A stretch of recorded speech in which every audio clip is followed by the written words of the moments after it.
TV조선 취재 기자들이 전하는 뉴스의 중심 보도본부 한라인, 저는 신효섭입니다.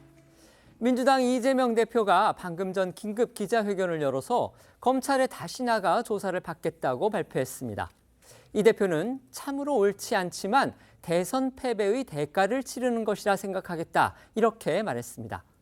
당초 지난 주말 검찰 조사를 받은 뒤에만 해도 다시 검찰에 나가지 않겠다는 그런 반응을 보였던 이 대표가 왜 이렇게 입장을 바꿨는지 배경이 궁금해집니다.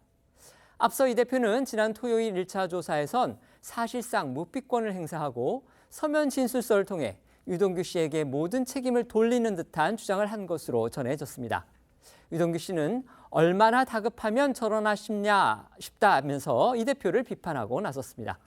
준비한 영상 먼저 본 다음 이재명 검찰 조사 관련 후속 뉴스들 자세히 알아보겠습니다.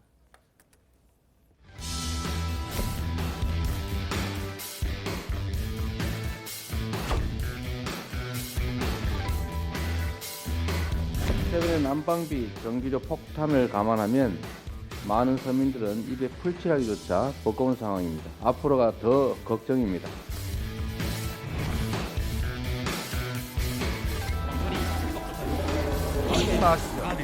말씀 좀 부탁드릴게요. 당당하게 조사 받는다고 하셨는데.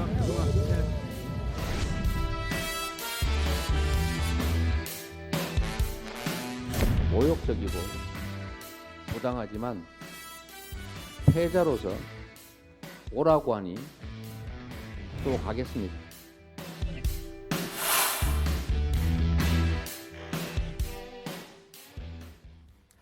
민주당 이재명 대표 대장동 그리고 위례 특혜 의혹의 피의자 신분으로 지난 토요일 검찰에 출석해서 조사를 받았습니다. 조사를 마치고 검찰은 이 대표를 다시 부르겠다 이렇게 밝힌 반면에 이 대표 측은 응하지 않을 것으로 알려졌었는데요. 오늘 반전이 일어났습니다. 이 대표가 오전 11시쯤 예정에 없던 기자간담회를 열고 추가 조사에도 응하겠다 이렇게 밝힌 겁니다. 네, 맞습니다. 이 대표는 지난 28일 검찰 조사가 끝난 후에 검찰이 굳이 추가 소환을 하기 위해 시간을 끌고 했던 질문을 또 하고 제시한 자료를 또 제시했다고 주장했었는데요. 때문에 이 대표가 검찰의 2차 소환 요구에는 응하지 않을 것이란 관측이 우세했습니다. 하지만 이 대표는 이런 관측을 깨고 오늘 오전 11시 기자간담회를 통해서 위례 대장동 의혹과 관련한 검찰의 2차 조사에 응하겠다고 전격적으로 밝혔습니다. 다만 이 대표는 검찰이 시간을 끌면서 재소환 명분을 만들었다 이런 주장을 되풀이했고요. 특히 자신은 대선의 패자로서 검찰이 오라고 하니 가겠다 이렇게 밝혀서 이번 수사가 정치 탄압이다 이 점 다시 강조했습니다. 네, 이 대표는 오늘 기자간담회 전 열린 최고위원 회의에서도 자신을 검찰청으로만 부르지 말고 용산으로 불러달라면서 윤석열 대통령을 겨냥하기도 했습니다. 오늘 오전에 나온 이 대표의 발언들 이어 들어보겠습니다. 윤석열 대통령님께서 저를 검찰청으로만 자꾸 부르지 마시고 용산으로도 불러주시면 민생과 경제 문제 해결에 도움이 되지 않을까 생각이 됩니다. 마치 군사정권 시대에 유신 사무관들이 국가 주요 부서에 배치됐던 것을 상기시킵니다. 참으로 옳지 않은 일이지만 결국 제가 부족해서 대선에서 패배했기 때문에 그 대가를 치르는 것이라고 생각하고 모욕적이고 부당하지만 패자로서 오라고 하니 또 가겠습니다. 대신에 제가 다시 한번 부탁드립니다. 이번에는 정말로 오지 마십시오. 이번에는 정말로 간곡히 부탁드리는데 아무리 마음 아프시더라도 절대로 오지 마십시오. 우리 지지자 여러분들도 마찬가지입니다.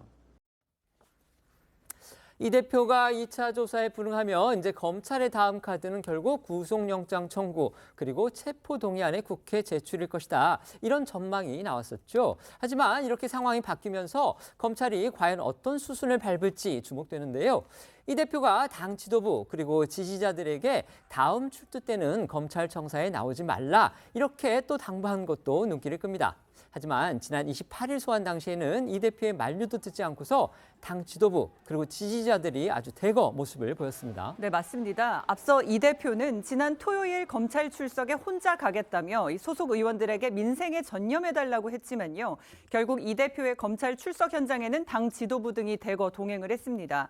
서울중앙검찰청사 앞에는 이 대표의 지지자들도 모여서 조작 검찰 박살내자, 이 대표님 힘내세요 등의 문구가 적힌 피켓을 든 반면 반면에 이 도로 건너편에는 이 대표를 규탄하는 단체와 이 보수 유튜버 등이 맞불 시위를 벌이기도 했습니다. 이 대표 지난 토요일 이제 검찰 조사 받았다는 거 저희가 말씀을 드렸는데요. 당시 상황도 다시 한번 간단히 짚어볼까요? 네, 이재명 대표는 본인이 예고한 대로요. 28일 오전 10시 30분쯤에 검찰의 모습을 드러냈습니다. 이 대표가 심야 조사에 동의하지 않아서 조사는 밤 9시까지 진행이 됐고 이 대표는 조서를 열람한 뒤 밤 11시가 조금 안 된 시간에 청사 밖으로 모습을 드러냈습니다. 이 대표는 조사 과정에서 점심과 저녁 식사 모두 청사 내에서 배달 음식으로 해결한 것으로 알려졌습니다. 이 대표는 검찰 조사 전 포토라인에 서서 자신을 향한 검찰 수사가 정적 제거용이라고 강하게 비판한 뒤 조사를 받은 후에 귀갓길에도 역시 검찰이 수사가 아닌 정치를 하고 있다 이렇게 목소리를 높였는데요. 이 대표는 검찰에 출석하며 질문을 하는 기자에게 왜 떨어요라고 묻는 등 다소 여유로운 모습을 보였지만 귀갓길에는 막지 말라며 정색하는 상반된 모습을 보여서 눈길을 끌기도 했습니다. 지난 28일 검찰 조사에 나서는 이 대표의 모습 영상으로 보겠습니다. 신명한 말씀 부탁드리겠습니다. 왜 떨어요? 윤석열 검사 독재 정권이 정적 제거를 위해서 국가 권력을 사유화한 최악의 현장입니다. 역시 수사가 아닌 정치를 하고 있었다는 느낌이 듭니다. 기소를 목표로 조작을 하고 있다는 느낌을 지울 수가 없습니다. 하지 마시죠. 전해드린 대로 이재명 민주당 대표가 당초 예상과 달리 또 당초에 당 안팎에서의 관측과 달리 오늘 오전에 긴급 기자회견을 열어서 검찰의 2차 조사 요구에 응하겠다 이렇게 전격적으로 입장을 밝혔습니다. 이거 어떤 배경이 있을까요? 글쎄요, 이제 기본적으로는 이제 대선 패자이기 때문에 간다라고 하면서 정치 보복, 심지어는 검찰 파쇼 이런 것까지 강하게 얘기했습니다. 그런 기조는 갖고 있으면서도 내가 당당하다. 따라서 당당하면 수사받아라는 부분에 응하면서 기본적으로 수사를 내가 응하지만 나한테는 혐의가 없고 이것은 정치 보복이다 이렇게 얘기하고 다른 이면으로 보면 사실은 이제 이렇게 불응했을 때 검찰이 할 수 있는 구속영장, 기소 또 체포동의안 이런 부분에 대한 부담들 1차에도 국회에서 있었기 때문에 그런 부분에 대해서는 다소 유연하게 대응하는 것이 전체적으로 다시 한번 포토라인에 서서 국민과 지지자들에게 자기의 뜻함 그리고 왜 이게 정치 보복인가를 설명할 수 있는 계기를 만드는 그런 측면에서 이런 선택이 있는 게 아닌가 보여집니다. 네. 무엇보다 조사 과정에서 검찰은 이제 어떤 부분들을 중점적으로 물었고 또 이 대표가 어떻게 답했는지 이 부분 궁금한데요. 알려진 내용이 있습니까? 네, 검찰은 위례 신도시 의혹과 대장동 의혹을 나눠서 순차적으로 조사를 진행했다고 하는데요. 오전 시간에는 반부패 일부 부부장 검사가 나서서 이 대표에게 위례 신도시 개발 비리 의혹에 대해 캐물었고요. 점심 식사를 마치고 오후부터는 반부패 3부 부부장급 검사가 대장동 개발 비리 의혹을 집중 조사한 것으로 전해졌습니다. 검찰은 이날 질문지만 무려 150여 쪽을 준비했다고 하는데요. 성남도시개발공사 배당을 한정해서 시이익을 제대로 확보하지 못하게 한 점, 그리고 성남시 내부 비밀을 이용해서 대장동 일당을 사업자로 선정한 점 등을 이 배임 혐의와 부패방지법 위반 혐의로 지목해 집중적으로 물었다고 합니다. 이 대표는 이에 맞서서 33쪽 분량의 서면 진술서를 준비했고 대부분의 질문에 이 진술서로 답변을 가름했다고 합니다. 그러니까 서면 진술서를 냈다고는 하지만 결국 이제 사실상 묵비권을 행사한 거다 이런 해석이 나오고 있는 거죠. 실제로 이 대표 소환 조사를 통해 만든 피의자 신문 조서는 200여 쪽 분량이라고 하는데요. 검찰이 준비한 질문지가 150여 쪽이었던 걸 감안하면 신문조서 대부분이 검사가 질문한 내용으로 채워져 일각에서는 이 답변 부분이 사실상 백지와 다름없다는 말도 나왔다고 합니다. 네, 그리고 조선일보에 따르면 이 대표 측에서 서면 진술서를 여론전에 활용하려는 정황도 보였다고 하는데요. 이 대표 측은 검사에게 진술서를 제시하면서 이 검사가 진술서를 복사하지 못하게 했고 그날 오후 1시쯤 민주당에서 진술서 전문을 공개한 뒤에 복사가 가능했다고 합니다. 이 대표는 검찰 조사에 앞서 포토라인에 서서도 이 진술서에 자신의 입장을 다 담았다며 곧 모두 공개하겠다고 예고를 하기도 했습니다. 들어보겠습니다. 대장동과 위례 사업에 관한 제 입장은 검찰에 제출할 진술서에 다 담았습니다. 곧 여러분께도 공개하겠습니다. 검찰의 주장이 얼마나 호황된지, 객관적 진실이 무엇인지 충분히 알 수 있을 것입니다. 네, 해당 진술서는 이 대표가 조사실로 들어간 직후에 박성준 민주당 대변인이 일부를 공개한 데 이어서 민주당이 전문을 기자들에게 공개했고 이 대표 역시 별도로 자신의 SNS에 진술서 이미지를 올렸습니다. 이 대표가 공개한 33쪽의 진술서 전문에 담긴 방어 논리, 이것도 좀 정리해보죠. 이 대표는 진술서에서 2005년부터 시작된 대장동 개발 사업의 추진 경위를 구체적으로 설명하면서 검찰이 주장하는 배임과 부패방지법 위반 혐의 등을 조목조목 반박했습니다. 무엇보다 검찰이 묻고 있는 핵심 혐의인 배임을 부인하는 데 주력했는데요. 진술서 세부 항목 24개 가운데 19개가 여기에 해당이 되고요. 이 대표는 대장동 개발 사업이 성공적인 공공환수 사례이자 자신의 최대 치적이라고 했던 기존 주장의 연장선상에서 대장동 사업과 성남시와 이 성남도시개발공사 이익을 더 확보했다고 주장했습니다. 이 대표는 대장동 수익 중 428억 원을 김만배 씨에게 받기로 약속받았다는 혐의에 대해서도 적극 부인했는데요. 이 대표는 천화동인과 자신은 전혀 관계가 없고 언론 보도 전까지 천화동인 1호의 존재 자체도 몰랐다고 주장했습니다. 또 대장동과 위례 사업과 관련해 이 성남시의 비밀을 민간 사업자에게 알려줬다는 이해충돌 방지법 위반 혐의에 대해서도 이들에게 비밀을 유출할 이유가 없다는 취지로 부인했습니다. 그런데 이 대표가 검찰에 제출한 진술서에는요, 이 최측근인 정진상 전 실장의 이름이 단 한 차례도 등장하지 않았다고 합니다. 검찰은 대장동 일당과 이재명 당시 성남시장을 연결하는 그 핵심 고리로 지금 정 전 실장을 지목하고 있는데요. 쉽게 말해서 이 대표가 정 전 실장을 통해서 대장동 일당이 하는 일을 모두 알고 있었고 또 제가까지 했다, 이렇게 의심하고 있는데 정작 이 대표는 정 전 실장에 대해서 이런 방구 언급을 하지 않았다는 겁니다. 네, 맞습니다. 검찰은 위례와 대장동 관련 의혹의 핵심에 이 대표의 최측근이자 당시 정책 비서관이었던 정 전 실장이 있다고 판단을 하고 있는데도 이 대표는 이 33쪽의 분량의 진술서에서 어디에도 정 전 실장의 이름을 언급하지 않았습니다. 검찰이 파악한 유동규 전 본부장이나 김만배 씨 등의 역할에 대해서는 이 대표의 반박이 상세하게 적혀있던 것과는 대조적인 부분입니다. 이에 대해 법조계 일각에서는 정 전 실장의 역할에 대한 인식이 이 대표와 검찰이 180도 다르기 때문이라는 분석을 내놓고 있습니다. 검찰은 정 전 실장이 대장동 일당과 이 대표를 이어주는 연결고리로 보고 있지만 정 전 실장은 모든 혐의를 전면 부인하고 있는 상황이어서 이 대표 입장에서 굳이 정 전 실장을 거론할 이유가 없다는 겁니다. 검찰은 이제 이재명 대표하고 정진상 전 실장과의 연관성, 이 부분을 이제 물어봐야 하기 때문에 추가 조사가 필요하다, 이런 입장이었죠. 그런데 앞서도 전해드린 대로 이 대표가 이제 2차 조사에도 응하겠다, 이렇게 했기 때문에 다음 조사에서 결국 이 부분이 아주 중요한 쟁점이 될 걸로 그렇게 예상이 됩니다. 네, 검찰은 이 김만배 씨가 약속한 대장동 지분 428억 원 등의 의혹 핵심에 정 전 실장이 있는 만큼 이 대표와 정 전 실장 사이의 보고와 지시 내역 전반을 다시 한번 물어야 한다는 입장이고요. 이 대표가 지난 토요일 조사에서 제출한 33쪽 분량의 진술에 대해서도 다시 이 실질적인 조사에 들어갈 계획으로 알려졌습니다. 마침 정진상 전 실장에 대한 재판 내일부터 시작이 됩니다. 네, 그렇습니다. 정 전 실장은 이 대표가 성남시장과 경기도지사 재임 당시에 이 시 정책비서관과 도정책실장으로 일을 하면서 유동규 전 본부장에게 각종 사업 추진 등의 편의를 제공하는 대가로 수억 대의 금품을 수수한 혐의를 받고 있습니다.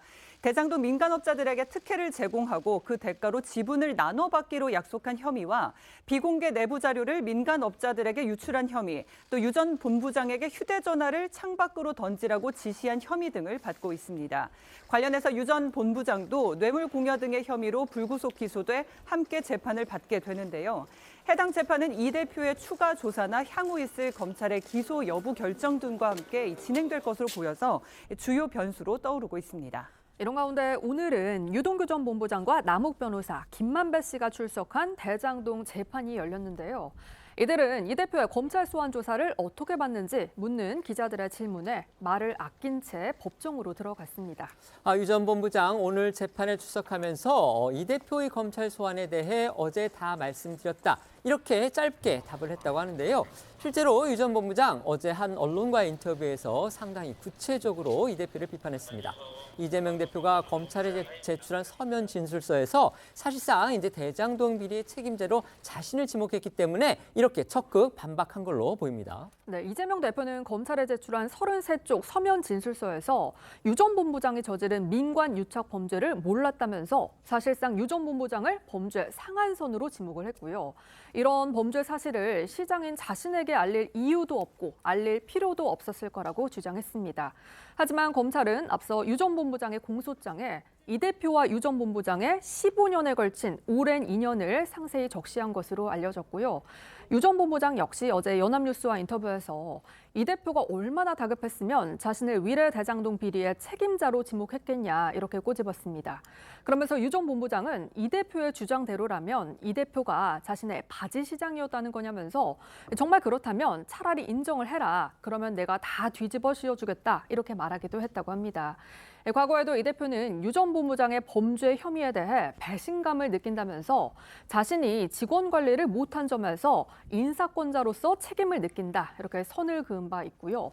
유 전 본부장은 그런 이 대표를 향해서 증거를 다 치웠다고 해도 흔적은 남는다고 비판한 바 있는데요. 과거에 나온 두 사람의 목소리 이어서 들어보겠습니다. 참으로 안타깝고 또 개인적으로 보면 정말 배신감 느끼죠. 만약에 사실이라면 그 점에 대해서는 다시 한번 인사권자로서 직원 관리를 100% 완벽하지 못하게 한 점에 대해서 사과드립니다. 본인 입으로 본인이 그 잘한 거 치려고 했잖아요. 한수시켰다. 내가 본인의 국정감사의 꼴등 이야기는 그럼 다 거짓말입니까? 정당하게 내가 하는 건 내가 벌 받을 거고 다른 분들이 벌 받을 거고 다른 분들이 벌 받을 거고 증거를 다 지웠다고 생각하는지 모르겠는데 흔적 같은 거는 다 지워지는 게 아니니까 사람의 행적이 남게 돼 있죠. 그건 지울 수 없을 거예요. 이 연합뉴스에 따르면 또 다른 대장동 관계자 역시 이 대표가 검찰에 제출한 서면 진술서를 정면으로 반박했다고 합니다.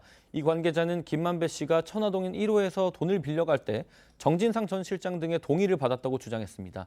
그러면서 김만배 씨가 유 전 본부장과 정 전 실장에게 자신이 가진 민간업자 지분 중 절반을 주겠다고 지속적으로 얘기를 했고 구체적으로 전달 방법까지 논의를 했는데 이걸 이 대표가 몰랐다는 주장은 상식적으로 판단을 해야 한다며 본인이 무능하다는 걸 자인하는 거라고 주장했습니다.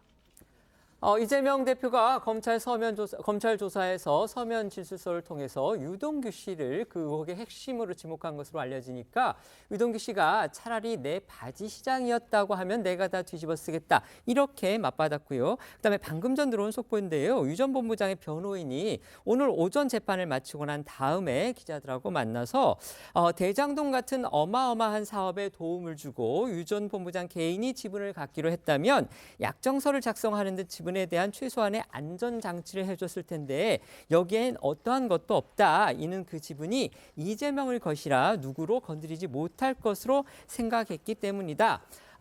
그다음에 현재 공당의 대표가 한때 자신을 돕기까지 했던 힘없는 개인에게 모든 책임을 떠넘기려는 태도에 개탄스럽다. 유 전 본부장은 앞으로 속죄하는 마음으로 사실에 기반해 말씀드리고 증언할 것이다. 이에 따른 법적 책임을 질 각오를 하고 있다. 이렇게 전했다고 합니다.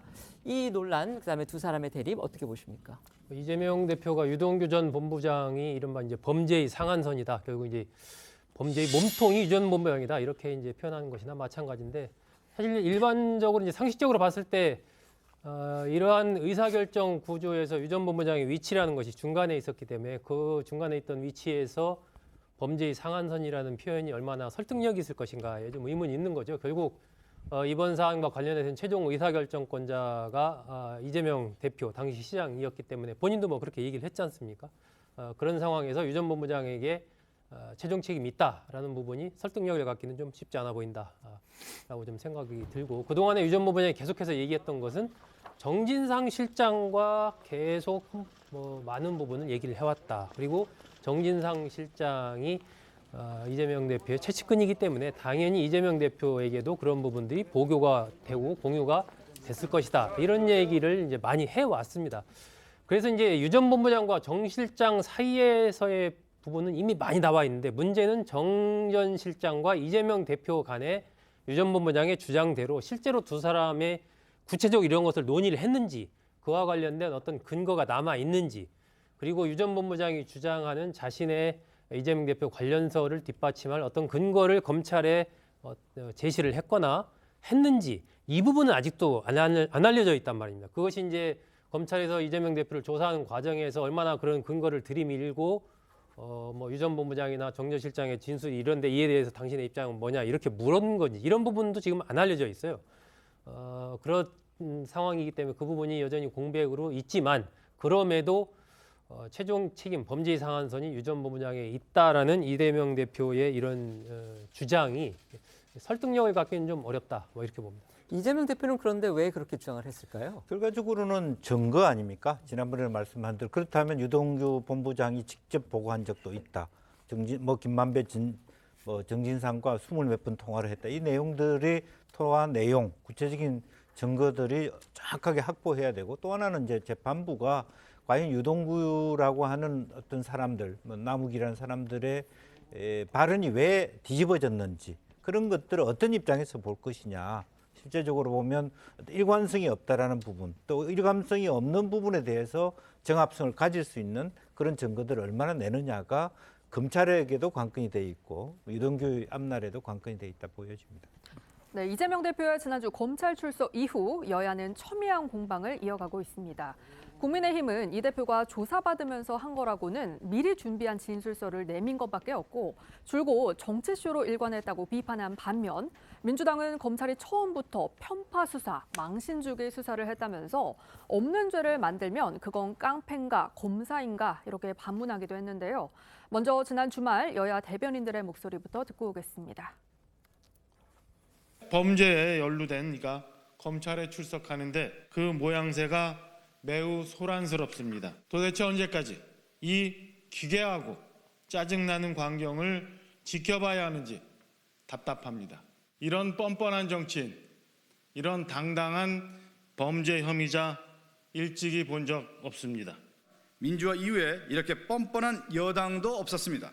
여당의 본분과 국민에 대한 의무는 제쳐두고 오직 야당 공격으로 허송세월을 하는 것이 부끄럽지도 않습니까? 증거도 없이 선거에서 경쟁했던 상대 후보에 수십 명의 검사를 투입해 조작 수사를 하고 없는 죄를 만들면 그건 깡패입니까? 검사입니까? 여야의 공방 오늘은 한층 더 거칠어진 그런 분위기죠. 네, 여야는 오늘 아침 회의에서도요. 이 대표 소환 조사에 대한 엇갈린 반응을 쏟아냈습니다. 국민의힘에서는 정진석 비대위원장과 주호영 원내대표, 성일종 정책위원장 등이 줄줄이 이 대표의 검찰 조사 태도를 비판하고 나섰는데 정 비대위원장은 유능한 변호사 출신인 이 대표가 사실 공방, 법리 공방을 못할 이유가 무엇이냐면서 검찰의 질문에 입을 굳게 다문 걸 어떻게 이해해야 하느냐라고 했고요. 성 정책위원장은 이 대표를 향해서 왜 이렇게 떠느냐, 쫄지 말라고도 했습니다. 오늘 여당에서 나온 목소리 들어보겠습니다. 이재명 대표와 검찰 둘 중 하나는 국민들에게 거짓말을 하고 있습니다. 죄가 없다고 펄펄 뛰면서 검찰의 질문에 입을 굳게 다무는 것을 어떻게 이해해야 합니까? 이재명 대표가 대한민국의 사법 체계를 깡그리 무시하고 있습니다. 대통령도 잘못이 있으면 구속되어야 한다고 본인이 이야기했습니다. 급하다고 머리를 숨겨봐야 몸통은 드러나기 마련입니다. 이재명 대표님 왜 이리 떠십니까? 쫄지 마십시오. 여기에 당권 주자인 김기현, 안철수 의원도 이 대표에 대한 비판의 목소리를 더하고 있습니다. 특히 두 사람은 이 대표가 소환 조사 이후 검찰이 수사가 아닌 정치를 하고 있다고 주장한 걸 강하게 비판했는데 안철수 의원은 어제 경기도 양주에서 열린 토크 콘서트 행사 후에 취재진에게 이 대표의 말을 들으면서 더욱더 내년 총선에서 압승을 거둬 더 이상 이런 대선 불복뿐 아니라 사법 불복도 없애야 되겠다는 결심을 하게 됐다고 전했고요. 김기현 의원은 이 대표가 어떤 권력도 진실을 이길 수 없다는 사실을 계속 망각하고 있다면서 손바닥으로 하늘을 가릴 수는 있어도 수많은 측근이 구속되고 숨진 사건의 진실을 가릴 수는 없을 것이라고 말했습니다. 두 사람의 이야기 직접 들어보시죠. 이재명 대표가 어제 검찰 조사 끝나고 검찰이 수사가 아닌 정치를 하고 있다, 뭐 이런 식의 말을 했거든요. 저는 그 말을 들으면서 더욱더 내년 총선에서 저희들이 압승을 거두어서 이제는 더 이상 이런 대선 불복뿐만 아니라 사법 불복도 완전히 없애야 되겠다는 그런 결심을 하게 됐습니다. 사실 법 앞에서 만인은 평등해야 되는 것도 아니겠습니까? 막다른 골목에 들어선 마지막 몸부림 같다, 그런 생각이 들었고요. 권력을 가지고서 진실을 은폐하거나 허위 사실을 관철시키려 하다가는 더 큰 낭패에 직면할 것이라는 말씀을 드리고요. 저는 그 이재명 대표가 무죄면 아마 우리 대한민국에 있는 교도소에 남아있을 죄수가 없을 것 같은 생각이 드는데요. 민주당은 마침내 장외투쟁 카드를 또 꺼내들었습니다. 네, 주말인 어젯밤 이례적으로 이 긴급 지도부 회의를 열고 3시간 넘게 대책을 논의한 민주당은 장외투쟁 카드를 꺼내들고 당 차원의 총력 대응을 예고한 상황입니다. 또 오늘 아침 최고위 회의에서는 오는 2월 1일 김건희 여사 주가 조작 TF를 공개 출범한다고 밝히면서 총공세에 나서기도 했는데요. 오늘 민주당 최고위에서 나온 발언들부터 들어보겠습니다. 윤석열 정권은 검찰권 사유화 남용으로 신독재 국가로 폭주하고 있습니다. 경제와 민생의 위기는 철저히 방관하고 할 줄 아는 것이라고는 오로지 전 정권 지우기와 야당 때려잡기뿐입니다. 이재명 대표가 정말로 죄가 있다면 중립적인 특별검사가 수사해도 죄가 드러날 것입니다. 김건희 특검을 통하여 김건희 여사에 대한 국민적 의혹을 해소하면 되지 않습니까? 정적은 죽지 않는다. 이재명 대표는 죽지 않습니다. 정적은 죽인다고 죽지 않고 제거한다고 제거되지 않습니다. 왜? 국민들이 보고 있으니까. 이게 상을 줄 일이지 벌을 줄 일입니까? 털어도 먼지가 나오지 않으면 먼지를 제조할 생각입니까? 윤석열 정권 그러다 먼지처럼 사라질 것입니다. 이 대표 수사에 대한 대응 차원일까요? 민주당이 지금 김건희 여사 특검법에도 속도를 내는 그런 분위기인데요. 국민보고대회 이렇게 이름을 붙인 장외투쟁 언제 열리게 됩니까? 네, 일단 장소는 서울로 보이고요. 시기는 이번 주말로 알려졌지만 아직 확정된 건 아닙니다. 앞서 말씀드린 대로 민주당은 어젯밤 국회에서 비공개 긴급 최고위원회의를 열고 국민보고대회를 열기로 의결을 했는데 도시락까지 곁들여가며 3시간 반 동안 진행된 어제 회의에서는 검찰의 정치 수사에 맞서 장외 투쟁이 필요하다는데 지도부의 공감대가 형성된 것으로 전해집니다. 오늘 안호영 수석 대변인은 장외 투쟁의 장소로 광화문 광장 쪽을 언급했는데요. 어제 긴급 비공개 최고위원회의를 마친 이 대표의 모습과 오늘 안호영 수석 대변인의 이야기를 이어서 들어보겠습니다. 아이고, 아직까지 기다리고 있어요. 안에서 무슨 얘기를 신년이니까. 그래서 우리는 오늘 시간 여유가 있어서 좀 길게 평소에 못하던 얘기들 많이 했습니다. 저희 그 국민 보고대회 있잖아요, 서울에서. 네. 그거 구체적인 장소와 시기 좀 정해졌을까요? 아직 장소와 시기는 정하지는 않았고, 다만 이제 주말쯤에 보통 평일에는 국회 원내 활동에 집중해서 일을 할 것이고 주말에 할 것으로 이렇게 생각합니다. 이번 주말인가요? 시기는 검토하고 있습니다. 장소는 뭐 좀 물망에 오는 장소들이 좀 어디에 있어요? 아무래도 이제 뭐 광장 쪽에 뭐 이런 쪽에 좀 하지 않을까 생각하고 있습니다. 여당은 그동안 야당의 장외투쟁 이런 방침에 대해서는 왜 대표 개인의 비리를 원내 제1당이 거당적으로 그렇게 방패를 대고 나서느냐 이런 식으로 비판을 해왔습니다. 이번에도 역시 지금 강하게 반발하고 있죠. 네, 국민의힘은 국민보고대회가 아닌 이재명 대표 방탄읍소대회가 아니냐고 했습니다. 박정아 수석 대변인은 오늘 논평을 통해서 그냥 이재명 대표 방탄읍소를 위한 장외투쟁을 시작한다 이렇게 솔직히 고백하는 게 깔끔하지 않냐면서 결국 길거리로 나가 대정부 투쟁을 하겠다는 선전포고나 다름없다 이렇게 비판을 했고요. 김종혁 비대위원 역시 이재명 대표를 보호하기 위해 길거리로 지지자들을 끌어내겠다는 거라면서 민주당의 선동 정치는 결국 역사의 심판을 받을 거라고 주장했습니다. 관련해 오늘 여당의 목소리 조금 더 들어보겠습니다. 어제 민주당이 장외투쟁 이제 공식화했는데. 글쎄요, 뭐 정치 투쟁의 방식이 여러 가지가 있는데 국민들이 원하는 바는 국회 내에서 대화와 타협으로 모든 일을 처결하라 하는 거 아니겠습니까? 국민들의 목소리에 더 귀를 기울였으면 좋겠습니다. 국민의 범죄로부터 지키기 위한 대책 회의를 열어도 모자랄 판에 각종 범죄 혐의로 얼룩진 이재명 대표를 어떻게 지킬지만 골몰하고 있는 민주당이 과연 국민의 삶, 민생에 관심이 있기는 한 겁니까? 더 나아가 민주당의 전매 특허인 장외투쟁 카드까지 만지작거리는 걸 보니까 법리적 대응으로는 이재명 대표의 사법 리스크를 도저히 넘을 수 없다고 판단한 것 아닙니까?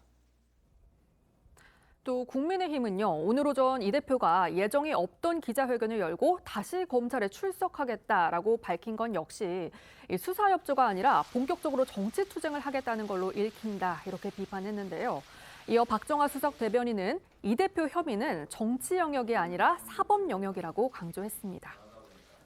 들으신 것처럼 민주당이 이재명 대표의 검찰 조사에 맞대응하는 차원에서 장외투쟁을 결정했습니다. 아마 빠르면 이번 주말쯤에 서울에서 집회를 연다는 건데요. 이거 어떻게 보십니까? 글쎄요, 이제 검찰 출두할 때는 오지 마시라 하고 별도로 장외 집회를 연다라고 하는 것은 두 가지 본인한테 직면된 위기를 극복하는, 하나는 대외적인 국민 일반에 있어서 본인들이 여러 가지 어떤 얼마나 떳떳하냐 하는 것들을 대외적으로 공표하고, 아마 그 국민보고대회를 통해서 김건희 여사에 대한 주식 사건 이런 부분들에 대한 얘기를 많이 해서 맞대응할 거라고 보여지고, 또 다른 한편으로는 대내적으로 민주당 내에서 서서히 사법 리스크가 고조화되면서 그 과정에서 본인과 최고위원 전반이 상당히 위축될 수 있는 부분이기 때문에 이런 부분들을 타개해 나가기 위해서 상당히 많은 어떤 자기 지지자들, 또 많은 지지하는 당의 위원장들, 총선에 가까워서 그런 모임을 함으로써 본인이 어떤 힘이 있다라는 것을 보여주고자 하는 그런 어떤 결과가 아닌가 보여집니다. 네, 어떻게 평가하십니까? 그리고 지금 이제 큰 틀에서 하나의 프레임 전환을 시도하고 있지 않나, 그렇게 좀 판단이 됩니다. 그러니까 비리 의혹이 있는 당대표라는 어떤 그런 측면에서 이게 탄압받는 대선 패자로서의 이미지를 가져가려고 하는 것 아닌가. 결국 그렇기 때문에 나오지 마라, 나 혼자 그냥 변호사 데리고 가겠다라고 얘기하고 이런 식으로 가면서 이제 김건희 여사 부분에 대한 의혹을 강하게 제기하는 이러한 투트랙 전략으로 가고 있지 않나 판단이 되는데, 일단 내부를 일정하게 단합시키는 효과는 좀 있지 않을까 싶습니다. 단기적으로 봤을 때 어쨌든 당대표가 계속해서 사법 리스크에 노출되어 있는 상황 속에서 이러한 프레임으로 가면은 당 내부에서 사실 강하게 다른 얘기를 하기가 쉽지 않은 그런 형국이 조성이 되거든요. 그래서 장외투쟁까지 하고 그러면은 당 내부를 일정하게 좀 단합시키는 효과는 있을 것으로 판단이 되는데, 문제는 두 가지죠. 첫째, 계속해서 이제 이런 것을 끌어갈 수 있는 동력이 있을 것이냐. 그것은 이제 검찰 수사나 이어지는 여러 가지 재판 과정에서 관련된 여러 가지 이제 근거 이런 것들을 나름대로 검찰에서 내놓을 것 아니겠습니까? 그런 상황 속에서 이러한 장외투쟁 등등을 계속해서 끌어갈 동력을 확보할 수 있을 것인가, 그 문제가 하나가 있고, 두 번째는 이 당대표로서의 신뢰자산 문제이죠. 이제 이재명 대표가 지난 개항에 출마하고 당대표에 출마하는 과정을 통해서 그 전에 대선 때 가지고 있었던 사실 신뢰자산이 그 이후에 많이 상실돼 오는 그런 과정을 거쳐왔거든요. 그런데 지금 다시 이제 당이 전면에 나서면서 장외투쟁으로 가고 탄압받는 이런 어떤 이미지로 갔을 때, 그렇다면 그러한 이 신뢰자산, 상실된 신뢰자산을 다시 회복할 수 있을 것이냐, 이것도 상당히 쉽지 않은 문제인 거죠. 이 두 가지 과제를 이제 향후에 어떻게 핸들링을 하고 넘어갈 수 있느냐가 계속해서 이제 이 이재명 대표의 사법 리스크에 대응하는 민주당의 어떤 고민, 또 이재명 대표의 고민의 어떤 핵심적인 지점이 아닌가 싶습니다. 네. 이재명 대표가 검찰에 나가기 전부터도 이미 비명계를 중심으로 해서는요, 이 대표와 당을 분리 대응해야 한다, 이런 주장이 나왔습니다. 이 대표가 검찰 조사를 받고 난 뒤에 지금 민주당 내부 분위기도 밑바닥에서는 심상치 않아 보인다, 이런 또 해석이 나옵니다. 네, 이 대표의 사법 리스크에 대한 대응 방안과 후속 조치를 놓고 민주당 내 계파 간 입장차가 명확해지고 있는 걸로 전해집니다. 어제 긴급 회의를 통해서 민주당 지도부가 의견을 모은 국민보고대회에 대해서도 일부 비명계에서는 부정적인 분위기가 감지되고 있고요. 그간 이어져 온 당헌 80조 적용 문제를 두고도 이 친명계와 비명계 입장차가 두드러지고 있습니다. 이 민주당 당헌 80조를 설명을 드리면 부정부패와 관련된 혐의로 기소된 이 당직자의 직무를 기소와 동시에 정지한다는 내용입니다. 민주당은 지난해 8월 전당대회를 앞두고 기존의 당원 80조를 바꿔서 당직자가 부정부패 관련한 법 위반 혐의로 기소가 돼서 직무 정지 요건에 처했을 때 정치 탄압 여부를 판단해서 구제할 수 있도록 하고 구제 여부를 결정하는 기구를 중앙당 윤리심판원에서 당무위원회로 변경을 했습니다. 문제는 당무위원회 의장이 당대표라는 겁니다. 그러니까 지금 민주당 대표 다 아시다시피 이재명 대표죠. 또 이런 이 대표가 당연직 당무위 의장이니까 결국 자신을 당무위에서 셀프 구제할 수도 있다. 이른바 방탄당원이다. 이런 논란이 지금 가시를 않고 있는 겁니다. 네, 맞습니다. 앞서 비명계 오선 중진 이상민 의원 등은 이 당헌 80조를 들어서 이재명 사퇴론을 공개적으로 주장하기도 했고요. 이번 검찰 조사 이후에도 당 전체가 사법 수렁에 빠지기 전에 이 대표가 결단을 해야 한다는 등의 이 비명계 의원 목소리가 나오고 있는 상황입니다. 하지만 친명계 의원들은 당헌 80조의 이 예외 조항을 들어서 이 대표가 명백한 표적 수사와 야당 탄압을 받고 있는 것이기 때문에 적용 대상이 아니라고 주장하고 있습니다. 오늘 민주당 내부에서 나온 목소리도 들어보겠습니다. 공당의 그 당헌 당규는 국민들과의 약속이에요. 단순히 우리끼리만 내부적으로 지키는 내규가 아니고 실제로 그 외부에 내거는 공표된 국민과의 약속이거든요. 개인의 리스크가 개인의 행위가 당 전체의 위험으로 확산되지 않도록 하기 위한 안전장치인데 네. 이 안전장치로 만들어놓은 시스템을 적용하는 건 저는 절차적이고 시스템적으로 좀 당연한 일이라고 생각을 합니다. 많은 의원님들은 이것은 불공정한 수사이고 야당에 대한 탄압 수사이기 때문에 그렇게 할 수 없다라는 의견을 피력할 가능성이 더 높다라고 봅니다. 총선을 그러면 이재명 당대표가 당대표직을 내려놓고 혼자 싸운다고 해서 그런 어떤 여러 가지 검찰의 야당 탄압이 없겠느냐라는 없어지겠느냐. 겁니다. 내려놓는다고 하더라도 이재명 당대표가 분리할 수 없는 당의 운명인 겁니다. 이처럼 미묘한 시기에요. 내일 민주당 내 비명계 의원 모임이 발족할 예정이어서 또 주목받고 있습니다. 네, 민주당 내 비명계 의원을 주축으로 한 토론 모임이죠. 반성과 혁신을 확대 개편한 민주당의 길이 내일 출범합니다. 비명계 김종민, 이원욱, 조홍천 의원 등이 주축을 이룬 이 모임에는요. 최근 친문그룹 이인영, 홍영표 의원도 합류하면서 약 30명 이상이 참여할 걸로 알려졌습니다. 물론 이들은 친목 모임 그 이상도 이하도 아니라면서 역할론에는 손을 젓고 있는데요. 갈수록 커지고 있는 사법 리스크로 이 대표의 리더십이 흔들릴 경우에는 이 비명계 모임이 대안 세력의 구심점 역할을 할 수 있다는 전망이 나오고 있습니다. 이재명 대표 이제 검찰 소환 조사 마치고 난 다음에 검찰이 어떤 조치를 할지는 아직 결정되지는 않았습니다. 하지만 지금까지 알려지기로는 그다음에 또 이 대표 자신도 예측을 하듯이 결국 기소는 할 것이다. 이렇게 지금 보는 분들이 많습니다. 그렇다면 아까 말씀드렸던 민주당 당원 80조 문제가 거론이 되는 거죠. 지금 민주당 80조는 비리 혐의로 기소가 될 경우에는 일단은 당직을 이제 정지시키는 게 크게 기본적인 조항으로 돼 있기 때문에 이걸 적용해야 된다. 아니다. 그건 옳지 않다. 이런 의견이 아까 저희가 들려드렸던 대로 민주당 내에서도 갈리고 있고요. 그래서 대표적으로 박용진, 비주류인 박용진 의원, 그다음에 친명계인 김남국 의원의 목소리 아까 저희가 전해드렸는데 패널들께서는 어떤 쪽에 공감을 하시는지 한번 여쭤보겠습니다. 먼저 한번 말씀해 주시죠.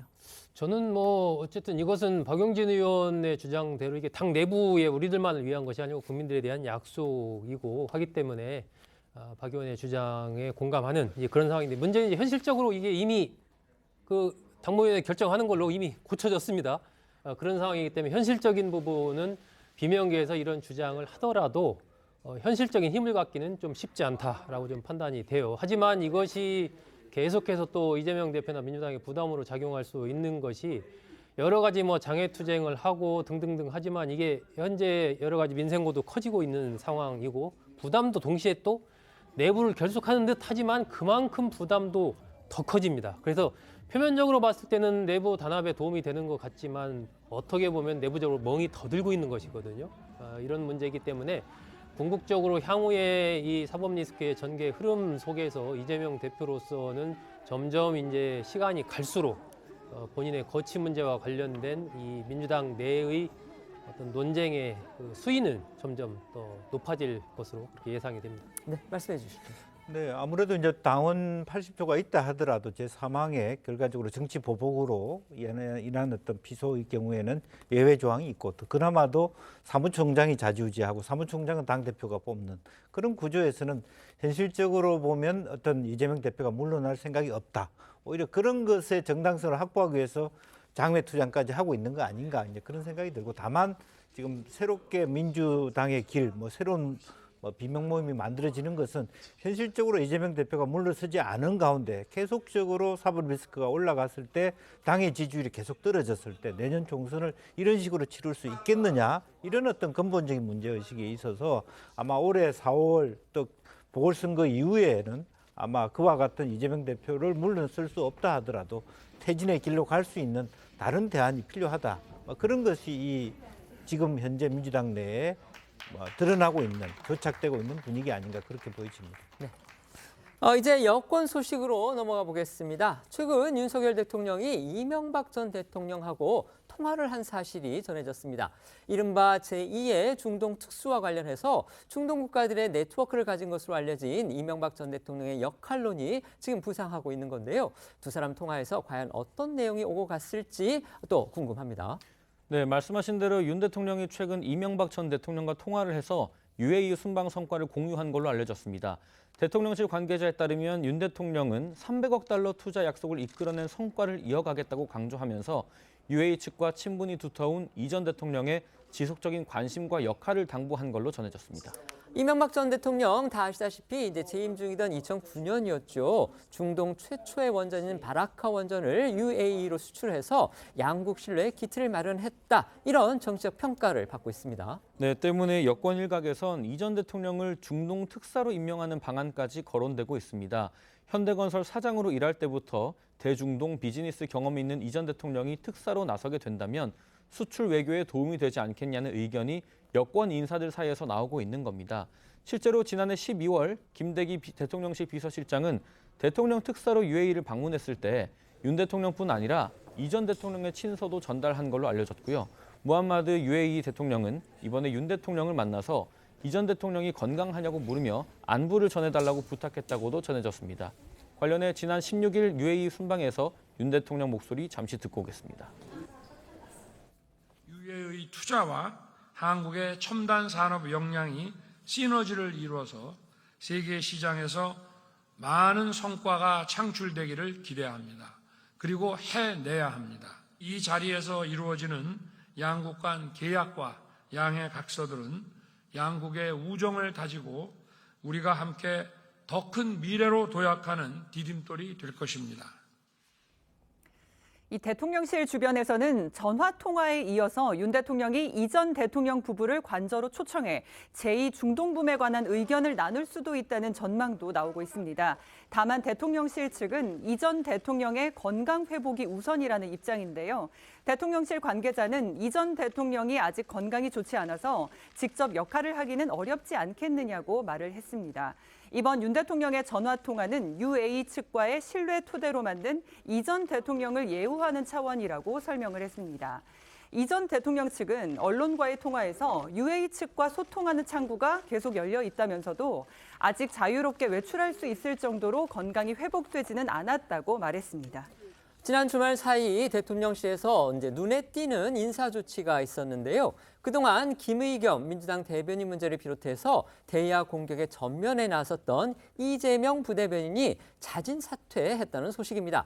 이유가 뭔지 또 궁금합니다. 윤 대통령의 최근 해외 순방 일정이 외부로 흘러나간 데 대한 책임을 지고 이 부대변인이 자진 사퇴했다고 합니다.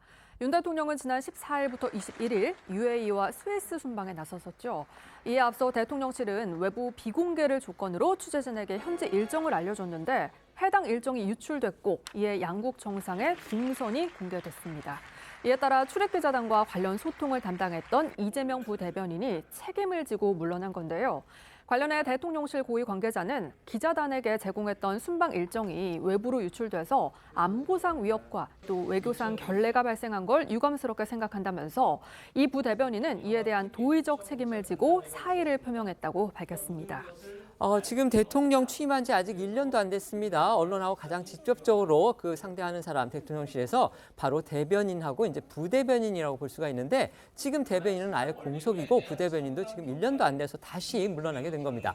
이재명 부대변인 동아일보 기자 출신인데요. 윤석열 정부 출범 직후에 대통령실에 합류했습니다. 네, 그리고 지난해 9월 강인선 대변인이 해외 홍보 비서관 겸 외신 대변인으로 자리를 옮긴 뒤에는 실질적으로 대변인 역할을 맡아왔었습니다.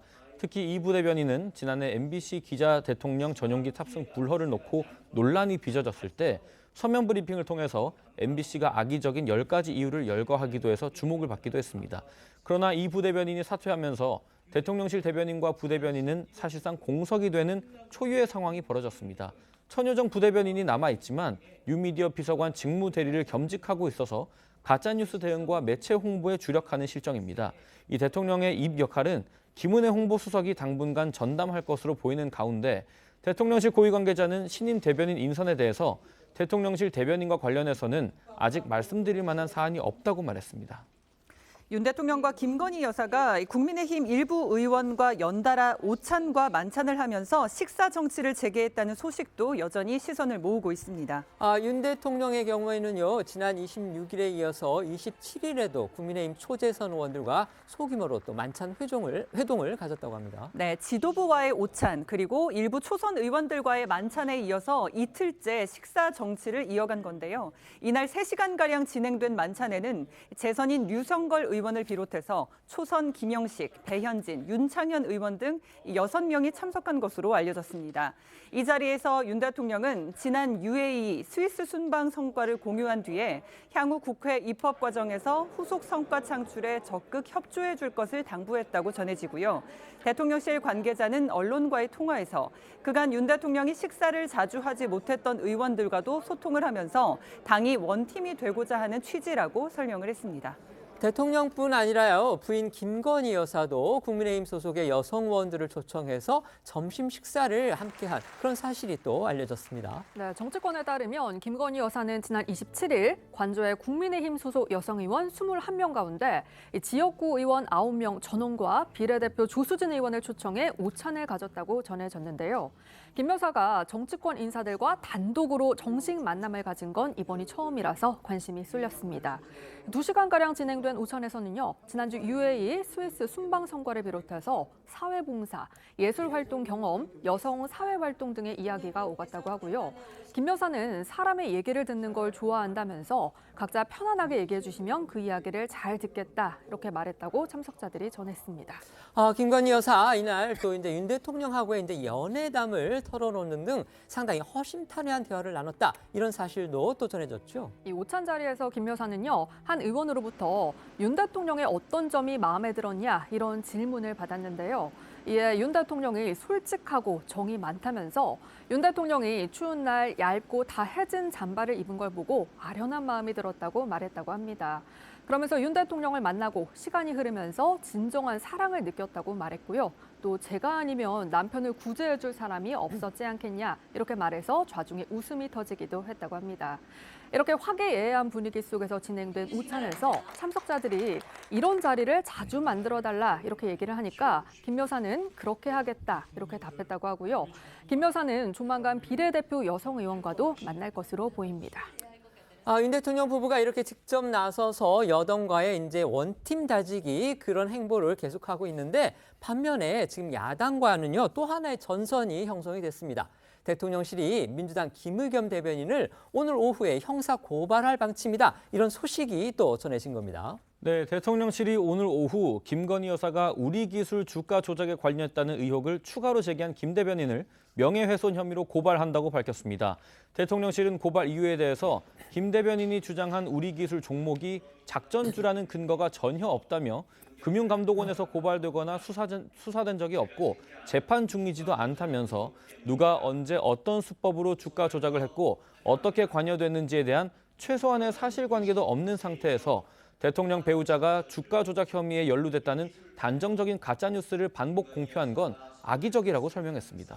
앞서 김의겸 대변인은요, 지난 27일이었습니다. 서면 브리핑을 통해서 김건희 여사가 도이치모터스에 이어서 이번엔 우리기술이라는 작전주의 또 다른 주가 조작에 관여한 혐의가 드러났다. 이렇게 이제 주가 조작 혐의 의혹을 제기를 했는데 당시에 어떠한 재판에서 관련 부분을 그 검사의 어떤 신문 과정에서 나타난 것 그걸 들어서 김의겸 대변인은 이 같은 새로운 주장을 내놨습니다. 네, 김 대변인의 주장이 있었던 27일 대통령실은 같은 날에 이 논평에 대해서 터무니없는 거짓말이라며 다른 사람의 재판 과정에서 나온 내용 중 일부를 마음대로 해석해 거짓 브리핑을 한 것에 대해 강력한 유감을 표한다고 반박을 했습니다.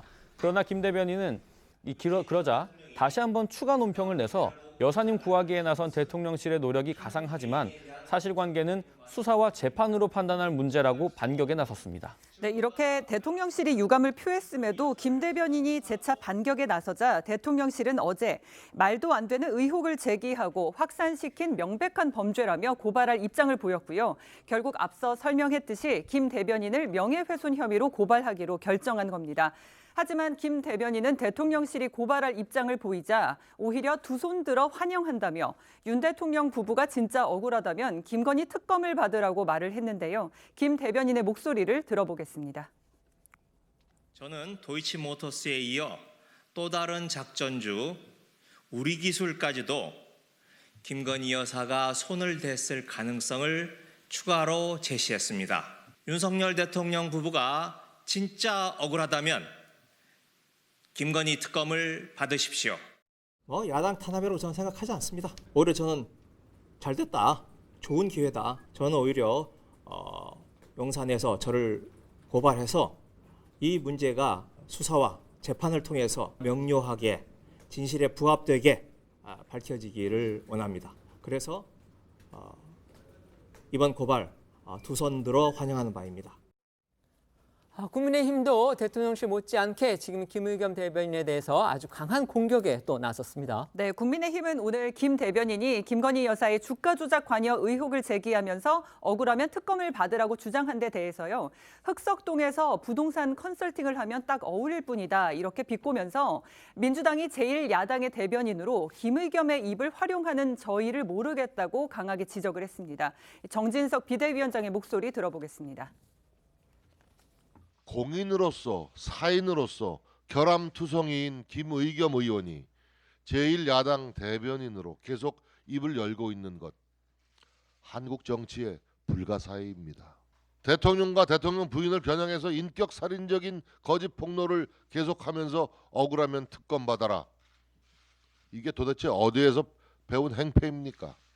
제1야당의 대변인으로 김의겸 입을 활용하는 저희를 잘 모르겠어요. 이미 많은 논란을 야기시킨 분인데. 반면 민주당에서는요, 대통령실이 김의겸 대변인을 고발한다고 밝힌 것과 관련해 여론전이라고 생각된다면서 김 의원이 브리핑 형태로 말을 한 건데 거기에 대해서 고발한다는 건 어떻게 보면 검찰공화국의 일면이라고 지적했습니다. 김승원 민주당 의원의 목소리 듣고 오겠습니다. 사실은 여론전이라고 생각이 되고요. 지금 김의겸 의원이 제기한 것은 공개된 법정에서 다 당사자가 판사 앞에 현출한 그런 자료이기 때문에 굉장히 신빙성이 높은 것인데요. 거기에 대해서 고발을 한다는 것은 어떻게 보면 이제 검찰공화국의 일면이죠. 대화라든가 소통보다는 본인들에게 불리한 것들은 고소, 고발 혹은 협박을 통해서 누르겠다.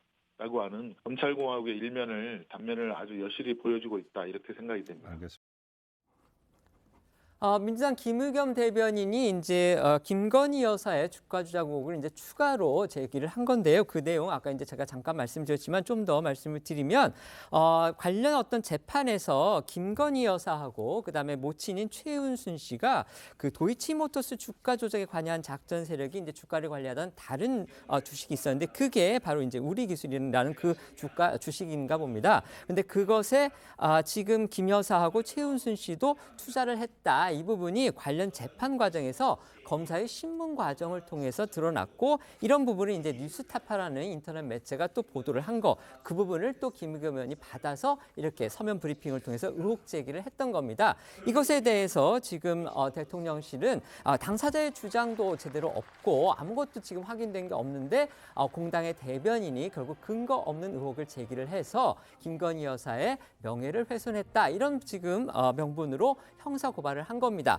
대통령실이 현직 야당 의원에 대해서 형사 고발한 거는 지난번 장경태 의원, 그러니까 김건희 여사의 캄보디아 방문 당시에 여러 가지 의혹을 제기했던 장경태 최고위원에 이어서 지금 두 번째로 이렇게 보이는데요. 이 상황은 또 어떻게 평가하시는지 패널들께 여쭤보겠습니다. 먼저 말씀해 주시죠. 네, 어쨌든 판사 앞에서 현출된 자료, 또 공식적인 자료를 끄집어내서 김의겸 대변인이 다시 한번 강조해 가는 것, 그거 자체가 법적으로 고소돼야 될 일인가, 고발돼야 될 일인가, 그런 문제의식을 갖고 있고, 또 이 문제를 보니까 면책특권의 영역 안에 있는지 없는지도 논의가 되더라고요. 그게 아니라고 하는 범위를 어디 잡을 것이냐, 이제 그런 것도 있고요. 그런데 다른 한편으로 보면 이제 김의겸 그 대변인 입장에서도 공신력이 자꾸 실추되고 있다는 측면도 있지 않습니까? 그리고 여러 가지 하나의 우리 기술이라고 하는 그 부분의 어떤 투자자의 리스트에 있었다는 것 자체로서 작전 세력이라고 규정할 수 있을까? 이것은 하나의 어떤 본인들 극복해야 될 리스크 중에 하나다, 그렇게 봅니다. 네, 말씀해 주시죠.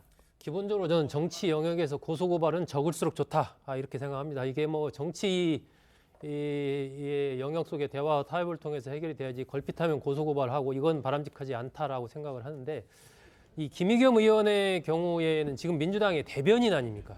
대변인으로서 여러 가지 논평도 하고 하는 그런 분인데, 이런 주장을 할 때 과연 그 근거가 무엇인가? 이번의 경우에도 일단 이 주장의 논거가 되려면 우리 기술이 그럼 이게 작전주다라는 게 이제 전제가 돼야 되거든요.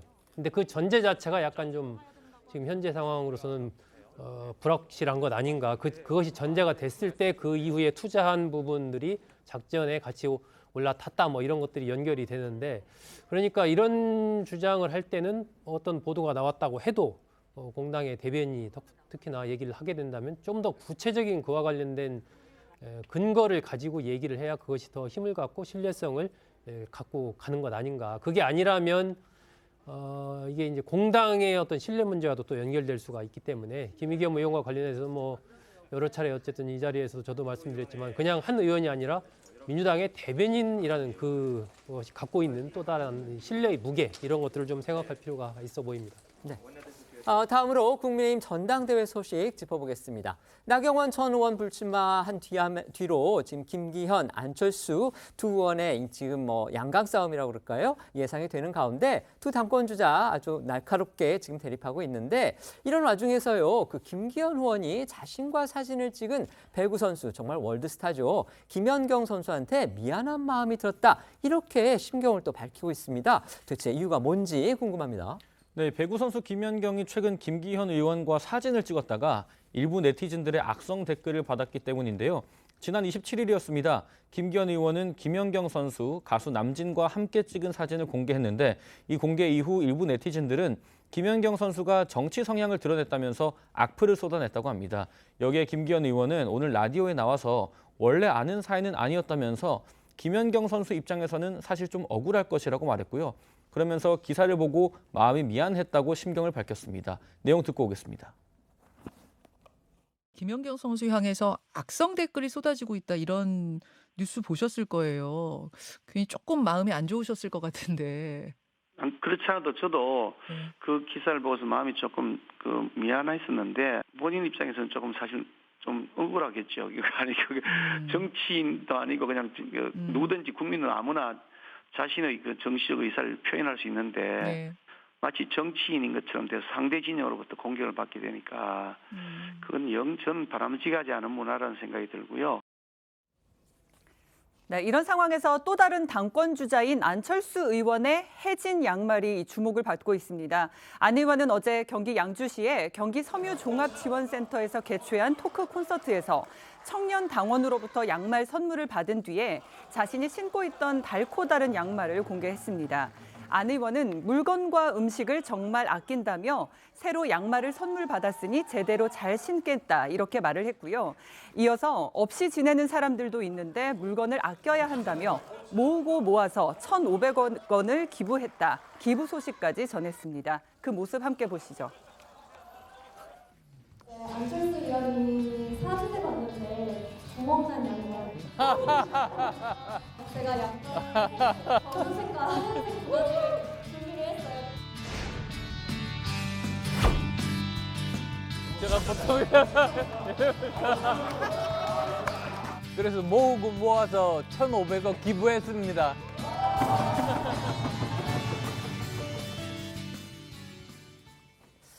지금부터는 오늘 하루 놓치면 안 될 핫한 뉴스를 모아 전해드리는 어쩌다 이런 일이 코너로 이어가겠습니다.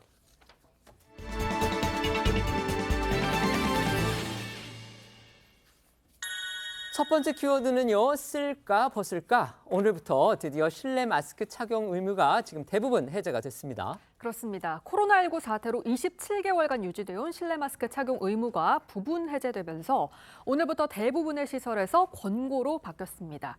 하지만 장소에 따라서 마스크를 착용하지 않으면 여전히 10만 원의 과태료를 받는 곳도 있는데요.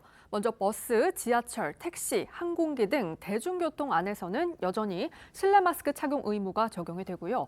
병원이나 약국, 입소형 감염 취약 시설에서도 마스크를 쓰셔야 합니다.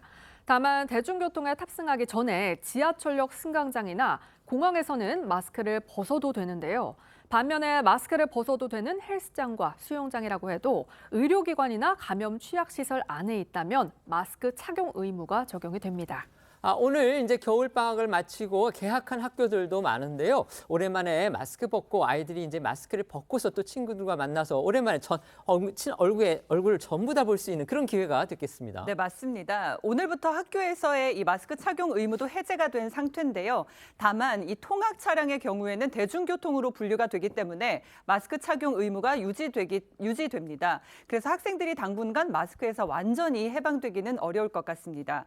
학원들도 마스크 착용 의무가 해제됐지만요. 비교적 신중하게 접근할 것으로 보이는데 이 한국학원총연합회는 소속 학원에 향후 2주간은 마스크 실내 착용을 유지하도록 안내한 상태지만 이 권고기 때문에 마스크를 쓰지 않는다고 해도 과태료는 부과되지 않습니다. 의무가 해제된 첫날이라서 그런지 아직은 이제 마스크를 벗는데 조심스러운 그런 모습들이 또 보였습니다. 네, 그렇습니다. 교통시설에서 여전히 마스크 착용이 의무인 만큼 출근길 시민들의 모습은 평소와 큰 차이가 없었는데요.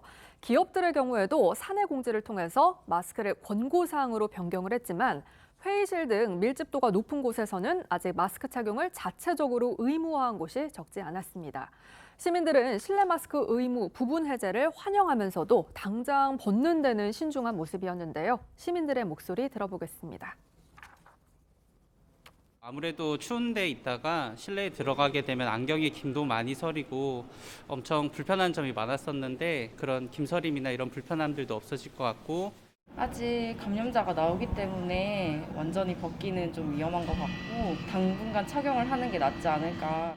겨울철이라 춥기도 하고 다른 분들이 벗으면 저도 벗을 것 같은데 그냥 안 벗으면 저도 잘 안 벗고 먼저 벗지는 않을 것 같아요, 제가.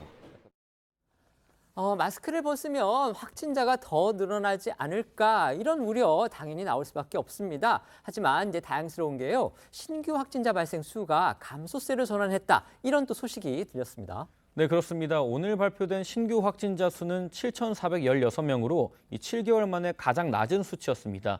겨울 재유행에서 벗어나고 주말 검사자 수도 줄어들면서 신규 확진자 수가 완연한 감소를 나타낸 걸로 보이는데요. 전문가들은 유행에 실내 마스크 해제가 미칠 영향이 크지 않을 거란 분석을 내놨고요. 또 여름 전 5월경에는 모든 장소에서 마스크를 벗을 수 있을 거란 전망도 나왔습니다. 오늘 TV조선 뉴스 퍼레이드에 출연했던 정기석 국가감염병 위기대응 자문위원장 설명 들어보겠습니다. 저희는 천천히 연착륙을 계속 준비했고 네. 그 시기가 대개 다 맞물렸기 때문에 즉 정점에서 밑으로 내려간 걸 우리가 확실히 확인을 했고 전체로 면역도 젊은 분들은 뭐 큰 병이 문제가 없다는 거, 나이 든 분들도 웬만큼 면역이 됐다는 거, 중국과 같이 그렇게 뭐 급작스럽게 환자가 폭발적으로 증가하는 일은 없을 것이다. 그렇게 조심스럽게 예측하고 있습니다. 각자 자기가 위험하다고 생각하면 마스크를 끼는 거고요. 의무적으로 할 필요가 없을 때가 곧 올 것이다. 저는 이번 여름 전에는 그 조치가 취해져야 된다고 보고 있습니다. 예. 실내 마스크 의무가 사실상 이제 해제가 되면서 이제 코로나와 관련한 방역 조치 중에서 핵심적인 부분 확진자 7일 격리 지금 이것만 남았다고 볼 수 있습니다. 네, 그렇습니다. 확진자 7일 격리의 경우에는 WHO의 결정에 달린 것으로 보입니다. WHO는 오늘 코로나19의 이 국제 공중보건 비상사태 해제 여부를 결정할 예정인데요. WHO가 비상사태를 해제하면 우리 보건당국 역시 추가 방역 조치 완화에 나설 것으로 전망이 됩니다. 두 번째 키워드 보겠습니다. 딸 공개한 속내. 북한 김정은 위원장 얘기로 그렇게 보입니다. 네, 지난해 11월이었죠. 김정은 위원장이 돌연 딸 김주애를 대동하고 공개석상에 나서 화제가 됐었는데요. 당시 김 위원장이 부인 리설주를 쏙 빼닮은 딸 김주애와 다정한 모습으로 미사일 시험 발사를 참관하면서 후계 구도를 암시하려는 거다라는 해석이 쏟아지기도 했었는데요. 당시 김정은 위원장과 딸 김주애의 모습 먼저 보고 오겠습니다. 역사적인 중요 전략무기 시험 발사장에 사랑하는 자제분과 여사와 함께 몸소 나오시어 시험 발사 전 과정을 직접 지도해 주시며 경의하는 전 비서동지께서 존귀하신 자제분과 함께 촬영장에 나오시자 전체 참가자들은 폭풍 같은 만세 환호를 힘껏 터쳐 올렸습니다. 그런데 한 외신에서는 김 위원장의 딸 공개 행보와 관련해서 새로운 분석을 내놔서 눈길을 끌고 있습니다. 김 위원장이 동생인 김여정 북한 노동당 부부장의 위세를 우려해서 부인 리설주를 안심시키기 위해 둘째 딸 김주애를 대회에 공개했을 가능성이 있다는 주장인데요. 이전 세대와는 달리 리설주는 북한의 퍼스트 레이디로서 공개석상에 자주 모습을 드러내고 있고 김여정은 김 위원장을 도우며 다양한 정치적 경험을 쌓고 있는 중이죠. 이에 영국 더 타임스는 정해진 승계 원칙이 없는 북한에서 김정은 위원장이 후계자를 정하지 못하고 갑작스레 사망할 경우 리설주와 김여정이 권력을 두고 경쟁할 가능성이 크다고 분석을 했습니다. 전문가의 의견을 인용해서 딸 김주애를 공개한 건 이런 경쟁 구도를 진정시키려는 복잡하고 미묘한 제스처로 볼 수가 있고 리설주가 승자이고 김여정은 패자라는 게 가장 중요한 메시지라고 주장을 했습니다. 그러니까 이제 후계 구도와 관련해서 부인 리설주를 안심시키고 동생에게는 이제 확고한 메시지를 주려고 했다 이런 분석인데요.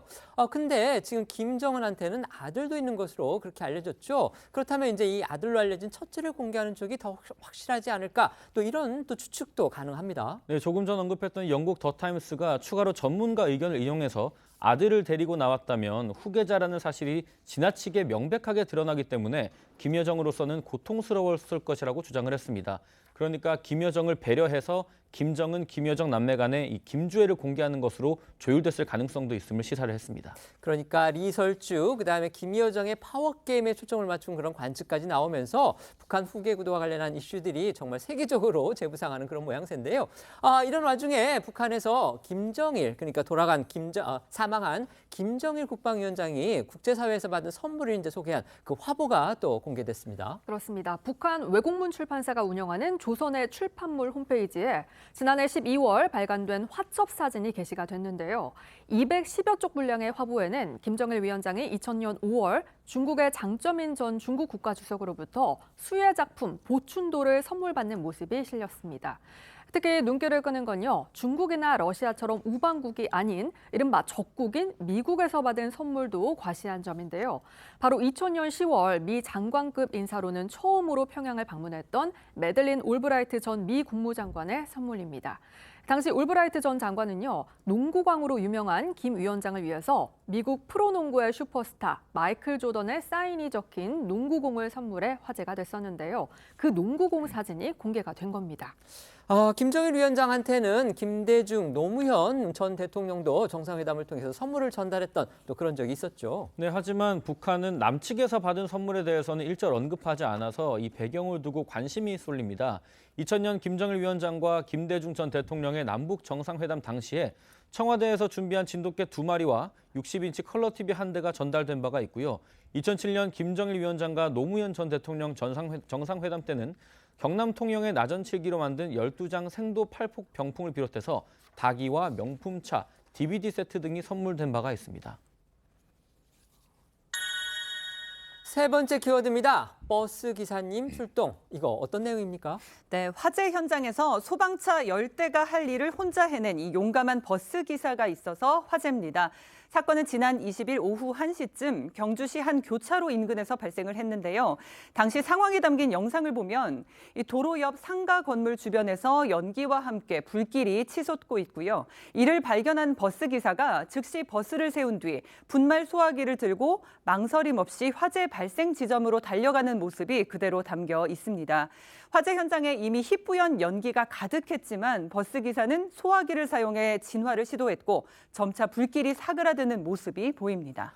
그러니까 이제 화면만 봐도 기사분이 이 화재 현장을 발견하고 이제 신속하게 대처한 그 덕분에 아주 큰 불로 번질 뻔한 그런 걸 막았습니다. 그렇습니다. 이 기사님이 상가 쪽으로 번질 뻔한 불길을 잡고 잔불이 남았을 때쯤 신고받고 출동한 소방대원들이 도착하면서 화재는 완전히 진화됐는데요.